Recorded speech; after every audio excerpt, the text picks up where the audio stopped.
कि लूटी संस्कृति हमारी दासहीन बनाया था, बहू बेटी और बच्चों को घर के बाहर जलाया था, आंखों से टपके आंसू कोई फरियाद सुन ना पाया था, होता रहा शोषण हमारा कोई अल्लाह ईश्वर देवी देवता भगवान ना आया था।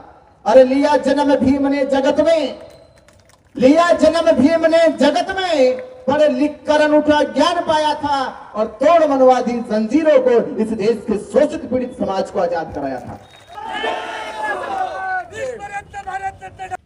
क्या बाबा साहब अम्बेडकर ने जो लड़ाई लड़ी इसलिए कि आप आजाद होने के बाद भी अपनी विरासत ना बचा सके, अपनी संस्कृति को ना बचा सके, अपने मूल धर्म की जड़ को ना बचा सके? क्या इसीलिए आजादी मिली हमें? क्या बाबा साहब अम्बेडकर ने जो संघर्ष किया, बाबा साहब अम्बेडकर ने अपने 4 बच्चों को हमारी आजादी के लिए कुर्बान कर दिया? क्या माता रमाबाई ने जो त्याग किया था, जो दुख सहन किया था, जो कम उम्र में ही संसार से विदा हो गई, हमने क्या माता रमाबाई के त्याग का कर्ज उतारा? भारत और दुनिया में जितने भी हिंदू मंदिर हैं उन पे कानून नहीं बना, तो बौद्धों के महाबोधि महाविहार में कानून क्यों बनाया गया?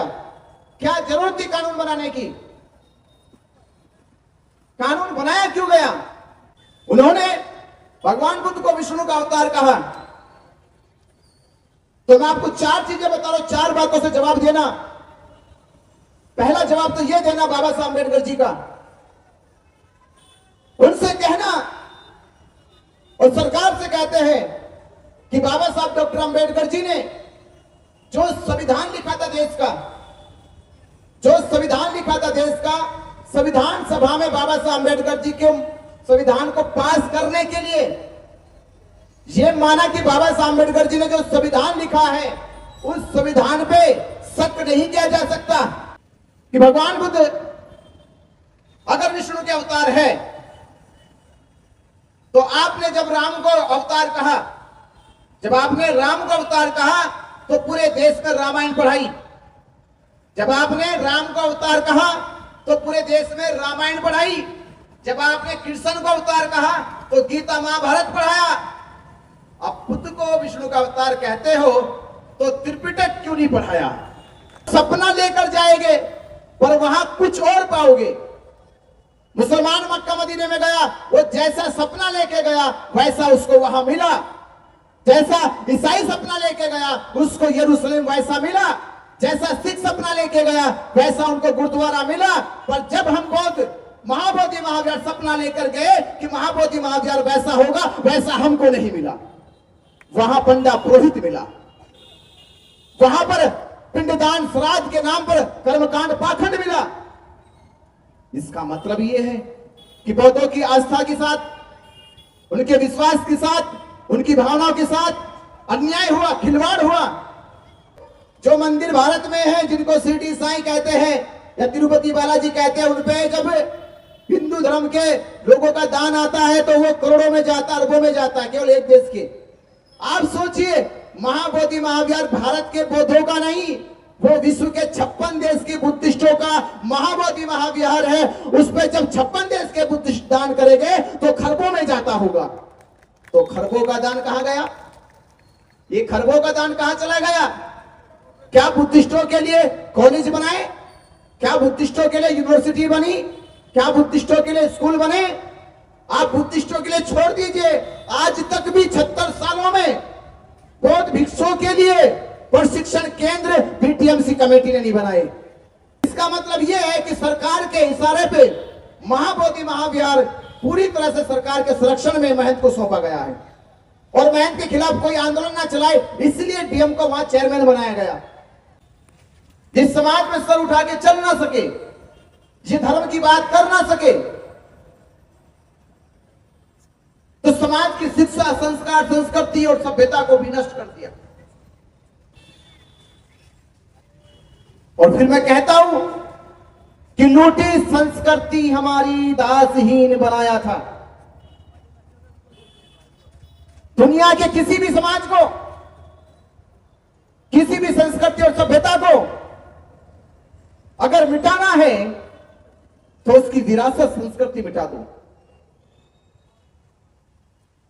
कि लूटी संस्कृति हमारी दासहीन बनाया था, बहू बेटी और बच्चों को घर के बाहर जलाया था, आंखों से टपके आंसू कोई फरियाद सुन ना पाया था, होता रहा शोषण हमारा कोई अल्लाह ईश्वर देवी देवता भगवान ना आया था।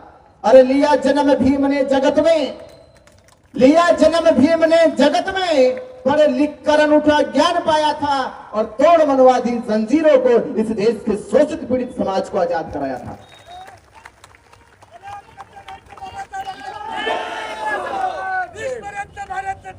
बाबा साहब अम्बेडकर ने वो हजारों साल की गुलामी की जंजीरों को तोड़ दिया, हमें आजाद कर दिया। और आजादी के बाद हमारा कर्तव्य क्या था? क्या बाबा साहब अम्बेडकर ने जो लड़ाई लड़ी इसलिए कि आप आजाद होने के बाद भी अपनी विरासत ना बचा सके, अपनी संस्कृति को ना बचा सके, अपने मूल धर्म की जड़ को ना बचा सके? क्या इसीलिए आजादी मिली हमें? क्या बाबा साहब अम्बेडकर ने जो संघर्ष किया, बाबा साहब अम्बेडकर ने अपने 4 बच्चों को हमारी आजादी के लिए कुर्बान कर दिया? क्या माता रमाबाई ने जो त्याग किया था, जो दुख सहन किया था, जो कम उम्र में ही संसार से विदा हो गई, हमने क्या माता रमाबाई के त्याग का कर्ज उतारा? क्या बाबा साहब अम्बेडकर जी के सपनों का भारत बनाया? क्या सम्राट अशोक के सपनों का भारत बनाया? 76 साल पहले, आज से 76 साल पहले 6 जुलाई 1949 को ये बीटी एक्ट बनाया गया। मैं पूछता हूं कभी कभी उन पंडों से, सरकारों से भी, क्या किसी दुनिया में किसी भी इस्लाम मंदिर पे कानून बनाया गया? दुनिया के किसी भी इस्लाम मंदिर पे कानून नहीं बना, दुनिया के किसी भी ईसाई मंदिर पे कानून नहीं बना, भारत और दुनिया में जितने भी हिंदू मंदिर हैं उन पे कानून नहीं बना। तो बौद्धों के महाबोधि महाविहार पे कानून क्यों बनाया गया? क्या जरूरत थी कानून बनाने की? कानून बनाया क्यों गया? महाबोधि महाविहार पे कानून नहीं बल्कि सरकार को महाबोधि महाविहार बौद्धों को सौंपना था, और सौंपने की बजाय उन्होंने एक्ट बनाकर ये पंडित पुरोहितों को सौंप दिया। पंडित पुरोहितों का महाबोधि महाविहार से क्या लेना देना? ये मोटी बात तो उसको भी समझ में आती जो कभी स्कूल नहीं गया।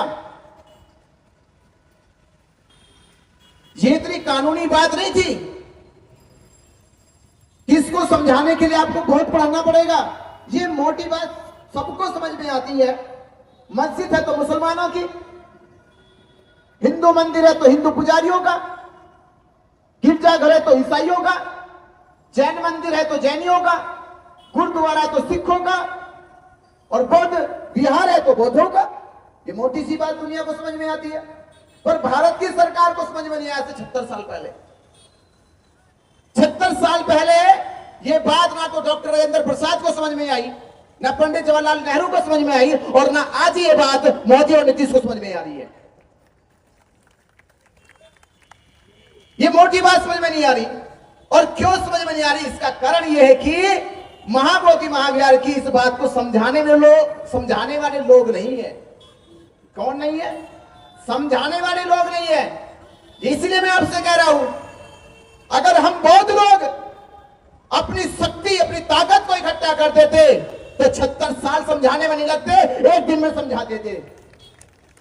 ये 76 साल नहीं लगते, एक दिन में समझा देते। पर कब समझाएंगे? जब आप भारत में बौद्धों की शक्ति को, बौद्धों की ताकत को एकजुट करोगे और समाज को तैयार करोगे, बताओगे कि महाबोधि महाविहार क्यों मुक्त कराना चाहिए। कोई पूछे आपसे क्यों मुक्त कराना चाहिए, क्या जवाब दोगे उन्हें? और क्या जवाब दोगे उन्होंने जो 400 साल पहले ये कहकर महाबोधि महाविहार तथागत बुद्ध की प्रतिमा, और बुद्ध जो है विष्णु के अवतार हैं, कैसे जवाब दोगे उनको? तो मैं वो आपको बता रहा हूं। पहले तो उन्होंने भगवान बुद्ध को विष्णु का अवतार कहा, तो मैं आपको चार चीजें बता रहा हूं, चार बातों से जवाब देना। पहला जवाब तो यह देना बाबा साहब अम्बेडकर जी का, उनसे कहना और सरकार से कहते हैं कि बाबा साहब डॉक्टर अम्बेडकर जी ने जो संविधान लिखा था देश का, जो संविधान लिखा था देश का, संविधान सभा में बाबा साहब अम्बेडकर जी के संविधान को पास करने के लिए यह माना कि बाबा साहब अम्बेडकर जी ने जो संविधान लिखा है उस संविधान पे शक नहीं किया जा सकता, संदेह नहीं किया जा सकता।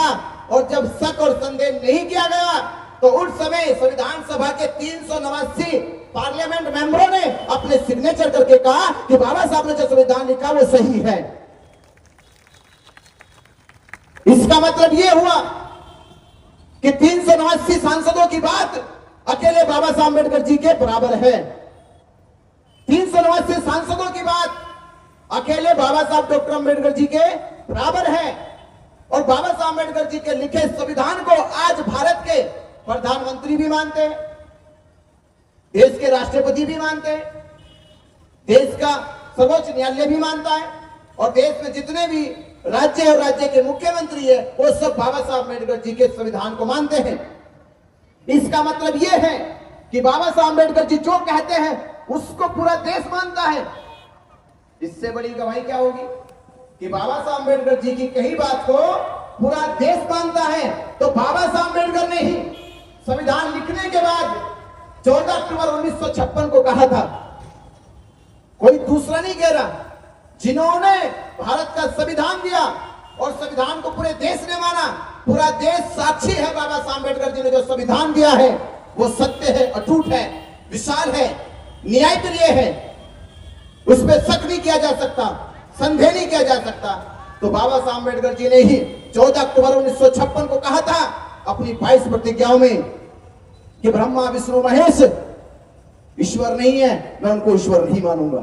ये बाबा साहब अम्बेडकर ने कहा कि ब्रह्मा विष्णु महेश ईश्वर नहीं है, मैं उनको ईश्वर नहीं मानता।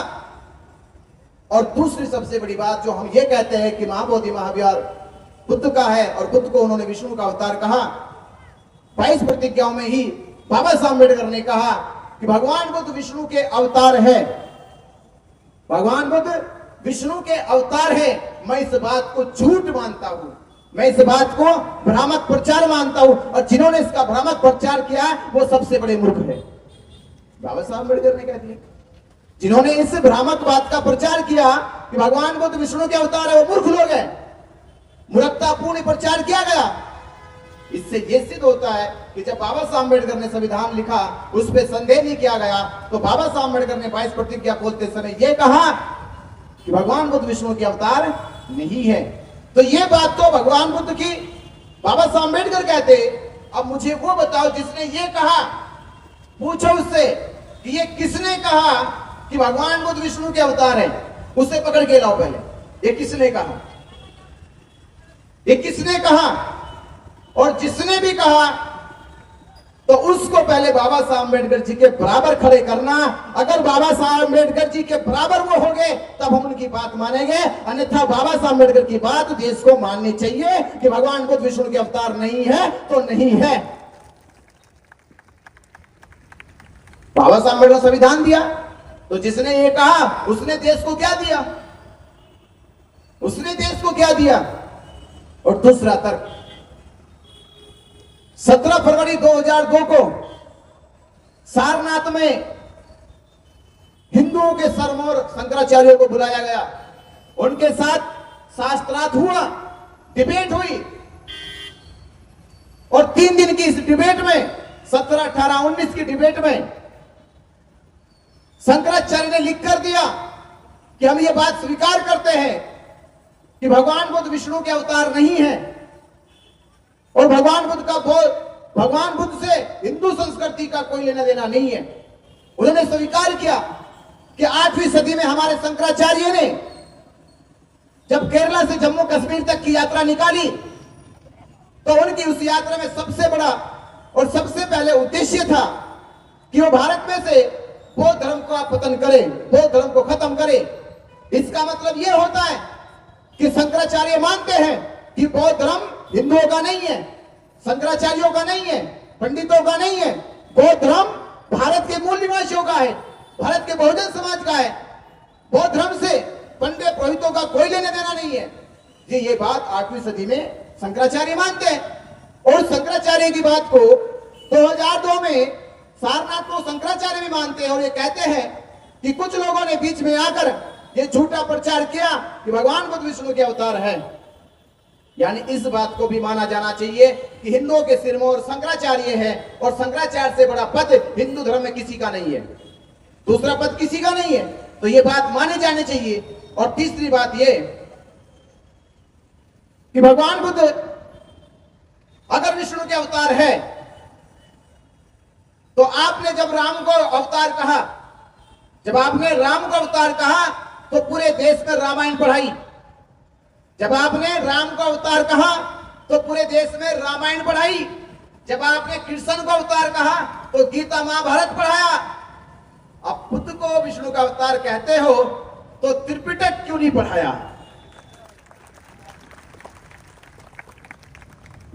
त्रिपिटक क्यों नहीं पढ़ाया? क्योंकि अगर त्रिपिटक पढ़ाया जाता तो भंडा सारा फूट जाता। भगवान बुद्ध की शिक्षा पढ़ाई जाती तो पंडों का भंडा सारा फूट जाता। इसलिए भंडा ना फूट जाए, राज ना खुल जाए, पंडों का षड्यंत्र समझ में ना आ जाए देश को, इसलिए बुद्ध के नाम पर पेट भरने के लिए केवल उन लोगों ने बुद्ध को विष्णु का अवतार बताया। पेट भरने के लिए, दिमाग भरने के लिए नहीं, पेट भरने के लिए। इसलिए हमारे पास ये तर्क आए, इन तर्कों के आधार पर हम ये सिद्ध कर रहे हैं कि भगवान बुद्ध विष्णु के अवतार नहीं है। और एक चीज और बताओ मैं अवतार की, चौथी बात है, 3 बात हुई, चौथी बात ये, अवतार का अर्थ होता अवतरित होना, जैसे का तैसा। विष्णु के अवतार का अर्थ है विष्णु सन्यासी नहीं है, गृहस्थ आदमी है, गृहस्थ। हिंदू शास्त्रों के अनुसार वो गृहस्थ है, राम गृहस्थ है, कृष्ण गृहस्थ है, पर बुद्ध गृहस्थ नहीं है, वो सम्यक संबुद्ध है। राम आए तो कोई ज्ञान प्राप्त नहीं किया, कृष्ण आए तो कोई ज्ञान प्राप्त नहीं किया, क्योंकि वो अवतार थे। तो जो विष्णु के अवतार है वो वही बोलेंगे जो अवतार के रूप में उन्होंने पाया है। पर सिद्धार्थ जब जन्म लेते हैं, 29 साल की आयु में घर छोड़ देते हैं और 35 साल की आयु में इस धरती पे तप कर, साधना करके, कठिन विपश्यना करके वो संबोधि को प्राप्त करते हैं। और संबोधि के प्राप्त ज्ञान से संसार ये कहता है कि ये कोई आम मनुष्य नहीं है, ये सम्यक संबुद्ध है। इससे पहले ना तो शास्त्रों में लिखा, ना परंपराओं में था, ना किसी सिद्धांत में था। जो बुद्ध कहते हैं वो एक नया सिद्धांत बताते हैं, एक नई परंपरा शुरू करते हैं। तो तथागत बुद्ध अपने आप में सर्जन है, सर्जनात्मक बात है बुद्ध की। वो दोहराई गई बात नहीं है, वो परंपरावादी बात नहीं है, वो शास्त्रवादी बात नहीं है। बुद्ध की बात है उत्सर्जन की बातें, ज्ञान की बातें, उत्पन्न की बातें। जब ये लगने लगा कि बुद्ध की बात पूरे संसार में प्रभाव छोड़ रही है, बुद्ध की देशना, बुद्ध के उपदेश संसार में अपनी जड़ें जमा रहे हैं, तो धीरे धीरे षड्यंत्र हुआ। और षड्यंत्र का नतीजा ये पहुंचा कि आज की डेट में महाबोधि महाविहार बौद्धों के पास नहीं है। क्यों नहीं है? 13 अक्टूबर 1935 में आपके यही नासिक में येवला की सभा में बाबा साहब डॉक्टर अंबेडकर जी कहते हैं, मैं हिंदू धर्म में पैदा हुआ, यह मेरे बस की बात नहीं थी, पर मैं इसमें मरूंगा नहीं, यह मेरे बस की बात है। मैं मरूंगा नहीं, यह मेरे बस की बात है। बाबा साहब अंबेडकर जी से जो लोग घबराते थे, डरते थे, उन लोगों ने बाबा साहब अंबेडकर जी की बात को सीरियसली ले लिया और सोचने लगे कि बाबा साहब अंबेडकर लगता है अगर धर्म परिवर्तन कर गए तो भारत में लाखों करोड़ों लोग बाबा साहब अम्बेडकर जी के साथ धर्म परिवर्तन कर लेंगे, तो पता लगाओ कि बाबा साहब अम्बेडकर जी किस धर्म को स्वीकार करेंगे। तो धीरे धीरे जांचें बैठी, धीरे धीरे जासूसी करने लगे, तो आखिर में पता चला कि बाबा साहब डॉक्टर अम्बेडकर जी की श्रद्धा भावना तथागत बुद्ध के धम्म में है, और हो सकता है भविष्य में बाबा साहब अम्बेडकर भगवान बुद्ध के धम्म को स्वीकार करें। तो आपको एक चीज कहना चाहता हूं मैं, जब कोई मनुष्य इस्लाम धर्म कबूल करेगा तो उसका सपना क्या होगा? कोई इस्लाम धर्म कबूल करे, उसका सपना क्या होगा?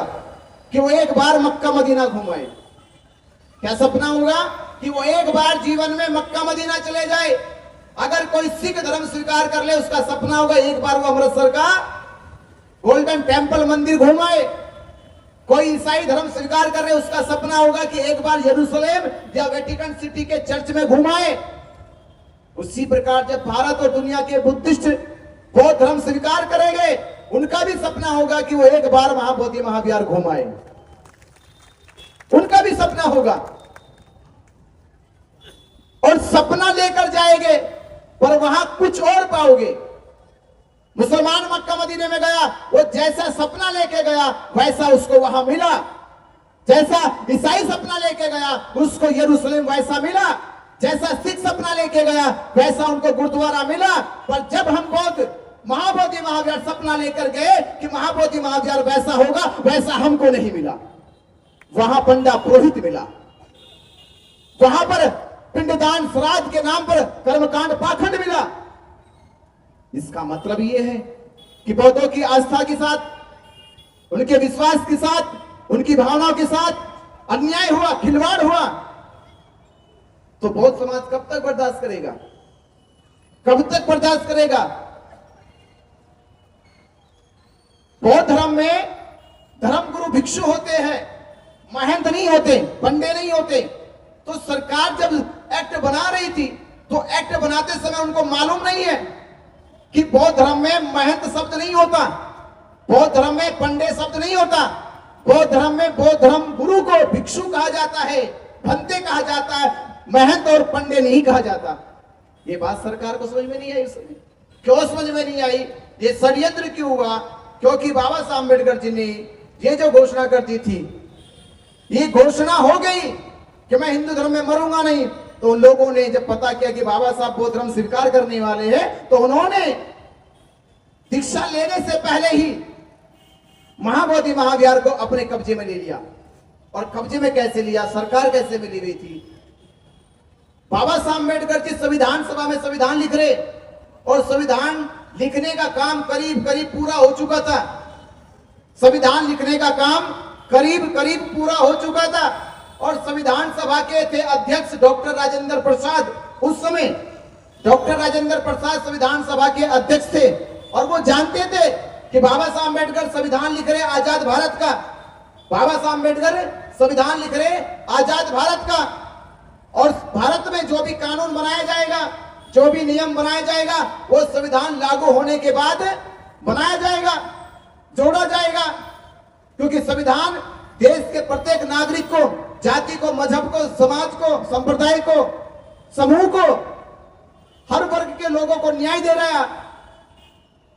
डॉक्टर राजेंद्र प्रसाद जानते हैं, पंडित जवाहरलाल नेहरू जानते हैं। उसके बावजूद भी, ये जानकारी होने के बाद भी बाबा साहब अम्बेडकर ने संविधान सभा में 26 नवंबर 1949 को संविधान पेश किया, और 26 जनवरी 1950 को संविधान देश में लागू किया गया। तो संविधान 26 नवंबर 1949 को संविधान सभा में पेश हुआ। संविधान पेश होने से 4 महीने 20 दिन पहले, 4 महीने 20 दिन पहले, बिना बाबा साहब अम्बेडकर जी के बात किए, बिना बाबा साहब अम्बेडकर जी से राय मशवरा किए, बिना सलाह लिए, 4 महीने पहले जल्दीबाजी करके बीटी एक्ट कानून क्यों बनाया गया? जब देश में संविधान लिखा जा रहा है, संविधान सभा में पास होने वाला है, तो संविधान पास होने से पहले, संविधान को पेश करने से पहले ही ऐसी कौन सी जल्दी थी? जो जल्दी 400 साल में नहीं दिखाई, जो जल्दी 100 साल में नहीं दिखाई, वो जल्दी 4 महीने में क्यों दिखाई गई? 1949 में तो भारत में आंदोलन भी नहीं चल रहा था। 1949 में आंदोलन नहीं चल रहा था क्योंकि अनागारिक भी आंदोलन को चला के चले गए थे 1891 में। 1920 तक आंदोलन देश में तीव्र से चल रहा था, पर 1949 में तो नहीं चल रहा था। 1949 में तो मोर्चे भी नहीं निकल रहे थे, 1949 में तो धरने भी नहीं दिए जा रहे थे। तो जब ना मोर्चे थे, ना धरने थे, ना कोई आंदोलन था, तो किसका दबाव था? किसके कहने से तुमने बीटी एक्ट बनाया? किसके कहने से बनाया? कानून तो तब बनाया जाता है जब समाज आंदोलित हो, संघर्ष कर रहा हो, सड़कों पे हो। इसका मतलब ये सोची समझी साजिश थी कि महाबोधि महाविहार पे कानून बनाया जाएगा। अगर कानून बाबा साहब अम्बेडकर ने बना दिया तो महाबोधि महाविहार, ये मंदिर कुछ नहीं जो भारत में है। एक चीज बता रहा हूं मैं आपको, जो मंदिर भारत में है, जिनको शिरडी साईं कहते हैं या तिरुपति बालाजी कहते हैं, उनपे जब हिंदू धर्म के लोगों का दान आता है तो वो करोड़ों में जाता है, अरबों में जाता है, केवल एक देश के। आप सोचिए, महाबोधि महाविहार भारत के बौद्धों का नहीं, वो विश्व के 56 देश के बुद्धिस्टों का महाबोधि महाविहार है। उस पर जब 56 देश के बुद्धिस्ट दान करेंगे तो खरबों में जाता होगा। तो खरबों का दान कहां गया? ये खरबों का दान कहां चला गया? क्या बुद्धिस्टों के लिए कॉलेज बनाए? क्या बुद्धिस्टों के लिए यूनिवर्सिटी बनी? क्या बुद्धिस्टों के लिए स्कूल बने? आप बुद्धिस्टों के लिए छोड़ दीजिए, आज तक भी 76 सालों में बौद्ध भिक्षुओं के लिए प्रशिक्षण केंद्र बीटीएमसी कमेटी ने नहीं बनाए। तो दान कहां चला गया? जब भिक्षुओं के लिए प्रशिक्षण केंद्र नहीं बने, भिक्षुओं के लिए भिक्षु निवास नहीं बने, भिक्षुओं के लिए भोजन दान की व्यवस्था नहीं हुई, भिक्षुओं के लिए चिकित्सा की सुविधा नहीं हुई, तो दुनिया का जो महाबोधि महाविहार को श्रद्धा से दान दिया गया था, वो दान गया कहां? अगर वो दान भिक्षुओं की शिक्षा के ऊपर, भिक्षुओं के ऊपर खर्च होता तो बाबा साहब अम्बेडकर जी का सपना साकार होता कि भारत एक दिन बौद्ध में हो जाता। भारत बौद्ध में ना हो जाए, बाबा साहब अम्बेडकर जी का सपना साकार ना हो जाए, इसलिए बुद्धिस्टों के दान को हड़पने के लिए उन्होंने एक कानून बनाया है। और इस दान का सारा पैसा किसके पास जाता है? जब कमेटी बनाई जाती है, जब कमेटी का रूल बनाया जाता है तो लोकतांत्रिक होता है, डेमोक्रेटिक होता है। बीटीएमसी कमेटी में 9 सदस्य हैं। कितने? 9? याद करो कितने सदस्य हैं? 9 लोग हैं। तो 9 लोग में 4 हिंदू, 4 बुद्धिस्ट और 1 है गया जिले का डीएम। ये बात इतनी अचंभित नहीं है, अचंभित बात जो वो बता रहा हूं मैं। 4 बुद्धिस्टों का चुनाव हर तीसरे साल होता है। 4 बुद्धिस्टों का चुनाव हर तीसरे साल होता है। जो 4 हिंदू हैं उनमें 3 हिंदुओं का चुनाव हर तीसरे साल होता है। डीएम जो होता है उसका भी ट्रांसफर हो जाता है, यानी 8 लोग तो हर तीसरे साल बदल जाते हैं। पर एक जो नौवा महंत है, जिसको महंत रखा गया बीटीएमसी कमेटी के अनुसार या बीटी एक्ट के अनुसार, आज तक महंत को बदला नहीं गया। महंत को ऐसे जिम्मा दे दिया सरकार ने जैसे किसी को प्राइवेट लिमिटेड कंपनी बना के दे देते, ऐसे बना के दिया गया है।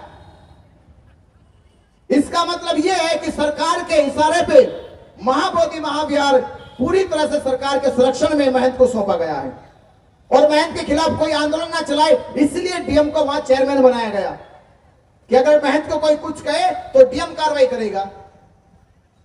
ये कानून बना, पर ये कानून जब बना था जब भारत में बौद्ध नहीं थे। ये एहसास मैं आपको करा रहा हूं कि जब ये कानून बना तब भारत में बौद्ध नहीं थे। आज भारत में बौद्ध है तो कसम खाओ ये कानून नहीं रहेगा भारत में। ये कानून तब था जब भारत में बौद्ध नहीं थे, अब भारत में बौद्ध है तो अब बीटी एक्ट नहीं रहेगा। इसे रद्द कराने के लिए आपको क्या करना है? 12 फरवरी 2025 को धरना शुरू हुआ। ये मालूम है आपको? कितनों को मालूम है? 12 फरवरी 2025 को धरना शुरू हुआ और पूरे 90 दिन बुद्ध पूर्णिमा तक धरना चला। बुद्ध पूर्णिमा तक धरना चला। सरकार ने साजिशें रची और 9 मई को साजिश के तहत ये कहकर कि भारत पाकिस्तान का युद्ध हो रहा है और धरना स्थगित कर दो, और धरना स्थगित कराने के लिए हमारी ही टीम के ऊपर दबाव बनाकर, उन्हें डराकर धमकाकर उनसे धरना स्थगित कराने की घोषणा करा दी। ये 9 तारीख की बात है। जब हमको पता चला, हम रात के 11 बजे पहुंचे और जब वहां पहुंचे तो प्रशासन की गाड़ियां पूरी फोर्स लगी हुई थी धरना को हटाने के लिए। हमने जाके उनसे ये कहा कि ये धरना केवल बल्ली का नहीं है, तिरपाल का नहीं है, ये धरना भारत के लाखों बुद्धिस्टों की आस्था और विश्वास का है, 134 साल की उम्मीद का है। ये इसे ऐसे हटा नहीं सकते। इसे हटाने के लिए तुम्हें मुझसे गुजरना होगा। हटा नहीं सकते इसको। और जिन्होंने तुम्हें प्रस्ताव दिया हटाने का, उस प्रस्ताव को मानते नहीं है। और भारत पाकिस्तान का युद्ध हो रहा। मेरे आपसे 3 सवाल हैं, 3 सवाल के जवाब दे दो। अगर आपने 3 सवालों के जवाब दिए तो मैं बात मानूंगा कि आप बात संविधान के अनुसार कर रहे, कानून के अनुसार कर रहे।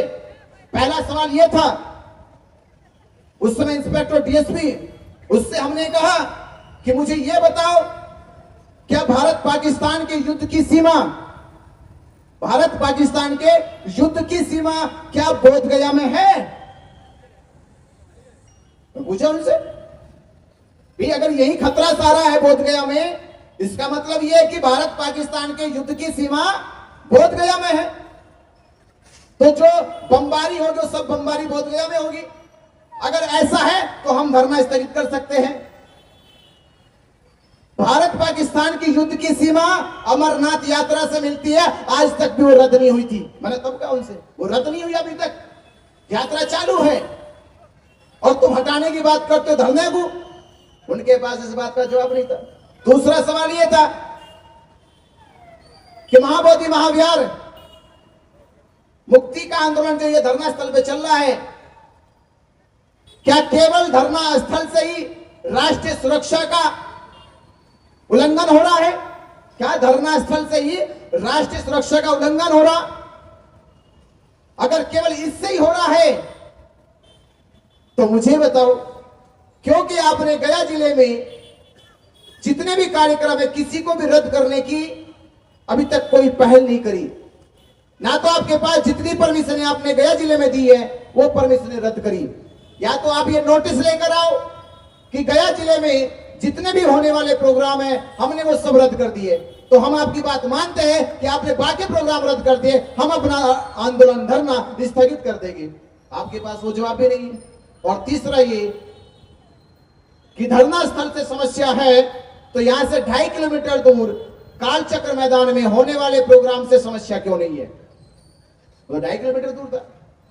2.5 किलोमीटर दूर कालचक्र मैदान में जो कार्यक्रम आप लोगों ने बीटीएमसी को दिया है उसकी परमिशन अब तक रद्द नहीं हुई। इसका मतलब यह है कि राष्ट्रीय सुरक्षा को कोई दिक्कत नहीं है, राष्ट्रीय सुरक्षा को कोई दिक्कत नहीं है। दिक्कत है यहां के महंत को और वहां की सरकार को, किसी को दिक्कत नहीं है। उस रात धरना नहीं हटा क्योंकि उनके पास सवालों के जवाब नहीं थे। 3 दिन बीत गए, 12 तारीख आई। 12 तारीख को भी उन्होंने साजिश रची कि बुद्ध पूर्णिमा जयंती पर उन्होंने शिवलिंग की पूजा कराई कि हिंदुओं की आस्था को ठेस लगेगी, वो लोग झगड़ा करेंगे, वो लोग दंगा करेंगे और झगड़ा और दंगे के नाम पर इनके ऊपर मुकदमे कर दिए जाएंगे, राज्यपाल का विरोध करेंगे। नहीं तो आप सोचिए, बुद्ध पूर्णिमा पे जहां पूरी दुनिया बुद्ध की पूजा करती है, उस दिन एक मुसलमान राज्यपाल से शिवलिंग की पूजा कराई जा रही, जबकि कोई भी मुसलमान अपने धर्म के खिलाफ नहीं जा सकता, अपने धर्म के इल्म के खिलाफ नहीं जा सकता। क्योंकि जब उसको आयत दी जाती है तो पढ़ाया जाता है, इस्लाम धर्म के अलावा किसी की पूजा नहीं कर सकते, अल्लाह के अलावा किसी के सामने सर नहीं झुका सकते, मस्जिद के अलावा किसी के यहाँ सर अदा नहीं कर सकते। तो एक राज्यपाल जो मुस्लिम है, मोहम्मद आरिफ, उसने शिवलिंग पूजा क्यों की? क्योंकि ये षड्यंत्र था, वो भी बुद्ध पूर्णिमा के दिन। बुद्ध पूर्णिमा में हम लोग शांत रहे कि आज बुद्ध पूर्णिमा, पूरे विश्व के लोग हम लोगों की ओर देखते हैं, हमारे यहां से कोई गलत संदेश ना जाए। पर 13 तारीख को भी वही हुआ। उन्होंने महाबोधि महाविहार में कुछ गुंडों को घुसा के रखा था, कुछ सिविल ड्रेस में पुलिस वालों को रखा था, और उन्होंने बौद्ध उपासिकाओं के साथ उनके सामने जय हनुमान और जय श्री राम के नारे लगाए कि बौद्ध उपासक बुद्धिस्ट लोग यहाँ भड़केंगे, इनके विरोध में कुछ कहेंगे, झगड़ा होगा। तो वहां बौद्ध उपासक उपासिकाओं ने नमो बुद्धाय जय भीम के नारे लगाए और विरोध में पुलिस वालों ने उनके ऊपर मारपीट की, उन्हें पीटा घसीटा। जिनके सम्मान के लिए हम लोग वहां पहुंचे और हमने पुलिस वालों के ऊपर कहा कि जिन्होंने ऐसी क्रूरता की, बदतमीजी की, उनके ऊपर मुकदमे होने चाहिए। तो पुलिस ने हमारे ऊपर रात को 1 बजे हमें उठाकर ये कहकर कि हिंदू संगठन के लोग तुम्हें मारना चाहते हैं, आपकी जान को खतरा है, आप हमारे साथ चलो। तो रात के 1 बजे हमें लेकर गए और अगले दिन उन्होंने हमारे ऊपर 3 मुकदमे करके फर्जी हमें जेल भेजा। और जेल भेजने के 2 दिन बाद धरना खत्म हुआ। और जब हम जेल से निकले 68 दिनों के बाद, तो हमने एक कसम खाई, प्रतिज्ञा करी कि सरकार और पंडित पुरोहित, तुमने धरना खत्म किया है और हम बाबा साहब अम्बेडकर जी के बच्चे हैं, हम देश में आंदोलन खत्म होने नहीं देंगे। आंदोलन जिंदा रखेंगे, आंदोलन को मजबूत करेंगे। और आंदोलन को मजबूत करने के लिए दीक्षा भूमि नागपुर से 17 अगस्त 2025 को यह संकल्प लेके कि महाबोधि महाविहार मुक्ति के आंदोलन में पूरे देश में जन समर्थन पैदा करेंगे, पूरे देश के बौद्ध समाज को जगाएंगे, अंबेडकर समाज को जगाएंगे, बहुजन समाज को जगाएंगे। तो वो यात्रा 17 अगस्त से चालू हुई और 2 सितंबर को चैत्य भूमि पहुंच रही है परम पूज्य बाबा साहब डॉक्टर अंबेडकर जी की अस्थियों को नमन करने के लिए। तो ये आंदोलन है देश भर में जागरूक करके समाज को एकजुट करना,